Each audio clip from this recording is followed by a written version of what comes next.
Hello, how the fudge you doing? Hey guys, DField here, bringing you another episode of OP Prison, and today we're actually going to be doing another another overview. I'll just be doing some work on my shop, and as you guys can probably see, I haven't been able to do much since I was away for a week, or not really a week, but almost a week, at PAX Prime in Seattle, Washington. So I haven't really been able to do much on the shop, but I was able to live stream yesterday, and I actually got to finish a bunch more chest areas, a bunch more chest stuff. I was able to fix the floor and get all that stuff figured out, and I'm probably gonna end up, as I said in the live stream, changing out my floor layout to make it like a wooden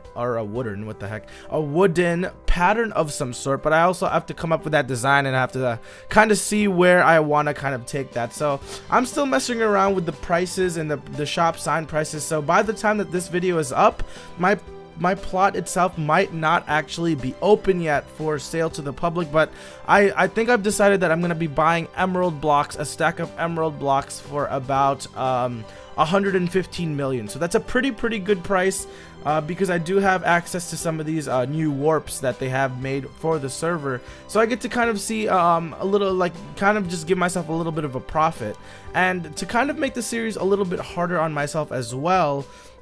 I'm gonna make it so that I only try to clear all the shop chests at least once a week, just to kind of make it so that I don't have to constantly worry about refilling and emptying the chest to kind of get you guys to sell and buy stuff from my shop. So for the most part, I think I'm gonna have just one huge emerald block sell shop, because on DG PvP it seems like a lot of the people seem to only mine emeralds for the most part once they get into the later levels. So I thought, you know what, I'm just gonna make my OP shop just strictly emerald blocks. So I'm probably just gonna end up making everything emerald blocks over the next couple of episodes and all of that good stuff. But anyways, yeah, so we have an episode for you here today. I'm not really sure exactly how long I'm gonna record this one, because it is just an overview of me making the shop sell sign. So a majority of the time you guys will see me make how to make the shop sell signs themselves, like how to format it, how to do all that stuff. So make sure, if you guys are still wondering, if you guys are new to DG PvP, if you guys are like just wondering how to make your own personal sell chests and all that good stuff, just follow the format that I have laid out for you guys right there, and you guys should be ready to go. But anyways, guys, I wanted to do a quick reminder before we get into today's topic, and that is, if you guys are going to make any type of purchase at all on DG PvP shop, make sure you guys use the code DField, just my normal name, DField, on the shop, and you get an automatic 25% off of any purchase, guys. So if you guys are planning on playing prison on the server for an extended period of time and you want to get a rank, I honestly would tell you guys to do so there. So anyways,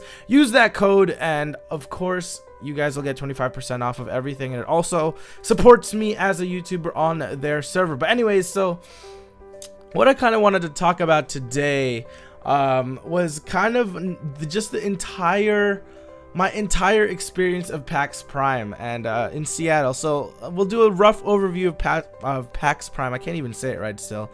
We'll do a rough overview of PAX Prime, what it was, why we went, and all the things that happened while we were there. And I kind of have a little list in front of me right now of the things I actually want to talk about and the things that I kind of want to mention. So I might be jumping all over the place because I am not fully organized. I don't really have an entire thing of what exactly I want to say, because I kind of want to try to just, you know, talk off the top of my head. But anyways, so PAX Prime, if you guys didn't know, was from Friday, August 28th through September, or I think it was Monday, September 1st or September 2nd, one of those days. I think it was September 1st. But anyways, it was basically an entire weekend of, like, it was just a gaming convention for an entire weekend. So if you guys don't know, PAX Prime was in Seattle, Washington this year, and basically what happened was every single type of game that you guys could imagine, every, like, console games, PS2, or not PS2, but PS4, Xbox One, PC games, every single type of game that you guys could imagine was there. All the new games, Far Cry 3, Dead Island, what is the other ones, like, there's one called Savage coming out very soon that I got to try out. It's so many types of different games that are just coming out, and PAX Prime is a gaming convention, and it's not only PAX Prime, but there's other PAX events around the nation throughout the year. But anyways, PAX Prime was just an amazing gaming convention where a lot of people got to showcase their new games, showcase their new products, all of that good stuff, and it was a once-in-a-lifetime experience, guys. Now, what made it a once-in-a-lifetime experience for me? I can sum it all up in a couple of words, and that is meeting all of my internet friends. So what I'm talking about is, obviously I record with a vast majority of people, my close group of friends, as well as a bunch of the Cube members, and I always talk to them on TeamSpeak and get to kind of just talk to them in general about, just Minecraft related stuff, recording, YouTube, whatever it is. And PAX Prime was the first event where a huge, like literally almost probably 90% of the people that I talk to online on a daily basis, I finally got to meet them in person. Like, it was such a life-changing event, something so brand new, something so profound, that I finally got to meet them in person. It was such a weird experience. Like, just you're used to these people's mannerisms and how they talk, and there's certain ways they phrase stuff online, and then just to kind of finally meet them all in person, it was so surreal. It was so weird to kind of finally get to meet them in person. But anyways, that was one of the highlights of my trip.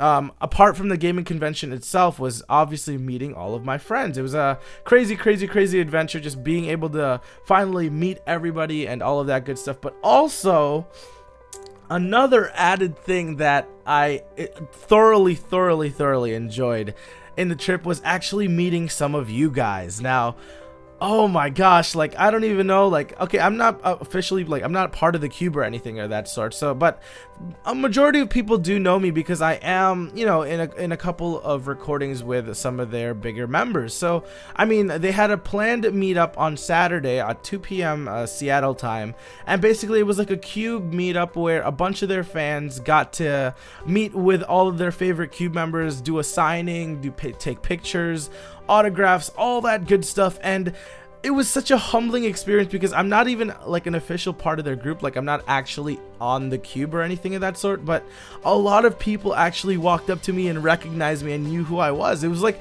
it was one of the weirdest, most bizarre things because, I went to the event, just thinking, I'm probably just gonna end up chilling with the Cube members and, all my friends and just kind of seeing how things go, just having a good time. But it eventually turned out to, a lot of people eventually somehow recognized me, and they were like, oh my god, you're DField, blah blah, can I get your signature, can I have a picture? And it was such a good experience. Like, I don't know, just the weekend in general just made it so that I don't, just my love for YouTube, my passion for doing these YouTube videos kind of just renewed itself, because I don't know, like, something about just meeting you guys in person and kind of finally being able to put faces to Twitter handles, put faces to comment names and YouTube names and all that stuff. It was just insane because I don't know if you guys noticed, but I do read all the comments on every single one of the videos that I do upload, because I like to get your guys' feedback on what you want and what you like. And I see those names that are kind of there every day, day in, day out. The same group of people, not only on the YouTube comments, but also in Twitter, just tweeting at me, saying hi, saying good morning, all that good stuff. And to finally see just a small portion of #Marks Minions just in person and just being able to kind of see you guys and meet you guys, it was so just uplifting. Just the amount of just joy that it brought me to kind of see you guys in person and to meet just a little bit of you guys was just amazing. And I don't know, just my passion for for recording, for kind of just meeting up with all of you guys and just entertaining you guys in general, I guess you could say. Like, I don't even know how to phrase it. Like, that's just how amazing I've been feeling. Like, it's just literally the word that I can only describe how I'm feeling is amazing, because I don't know, I just want to continue to entertain you guys to the best of my ability. And of course, it's hard to please a group of people. That's why, some people don't become successful at YouTube, because it's very hard to get into a kind of a setting where you entertain such a large variety, a large vast group of an audience, and it's hard to kind of connect with you guys. That's probably one of the hardest things that I have been struggling with. Well, not really struggling with, but a problem that I do face while doing YouTube is being able to connect to you guys on a personal level. And that's why I kind of love Twitch streaming, because I'm able to talk to you guys like face to face, one-on-one. You guys are watching what I'm doing on the screen, you guys are watching what I'm saying, and then I'm reading the chat and replying to you guys. That's why I love Twitch streaming, because I get to interact with you guys. But just to finally interact with you guys in person, that was such an amazing feeling, just being able to meet all of you guys. And I am super stoked to finally kind of go into more Minecraft events, knowing that some people actually will know who I am, and some people will some people will want to walk up to me and, you know, say hi, get a picture and all that stuff. And I'm honestly super excited to attend any future Minecon, or, you know, not Minecon, Minecraft, or any future gaming convention, because it's just one of those things, one of those experiences that you'll never ever forget. Just being able to meet with some of you guys. I know that all of you guys aren't going to be able to attend every single convention, but hopefully a convention that you guys do go to, I will be able to attend as well, and maybe we'll have some sort of meetup, some sort of anything that kind of gets me to be able to connect with you guys. And I think that that is the best part of YouTube in itself. Like, I don't even know how to explain how happy, like, just how rejuvenating the experience of meeting fans is in real life, and just meeting you guys in person and all that stuff. I'm rambling now, so I'm probably going to be ending this video very soon. But yeah, I got to meet a bunch of my online friends at Seattle. I got to meet a couple fans, just a couple handful of fans. Some of you guys even brought me presents and stuff. That was amazing. But anyways, guys, that is it for today's OP Prison episode. I kind of just wanted to do a rough overview of PAX Prime and just the event itself and all of that good stuff. And I kind of just wanted to, you know, just give you guys an overview of what happened. I was planning on vlogging, but I ended up not vlogging because my vlogging camera didn't come and arrive on time. But I can guarantee you guys, for future events, I will definitely have a camera ready for you guys in order for me to document my days or my travels throughout whatever convention I end up going to. But anyways, guys, thank you for watching today's short OP Prison episode. I'm glad to be back on OP Prison, and I can't wait to continue to build my shop. And I still have so much to do here, and I'm not even close to finishing and getting out into the free state. But anyways, guys, thank you for watching today's video. This is DField. Hopefully you guys can give me a couple more topics for me to talk about down in the comment sections below. And if you guys did meet me, leave a comment down there as well. This is DField, and we will see you guys later.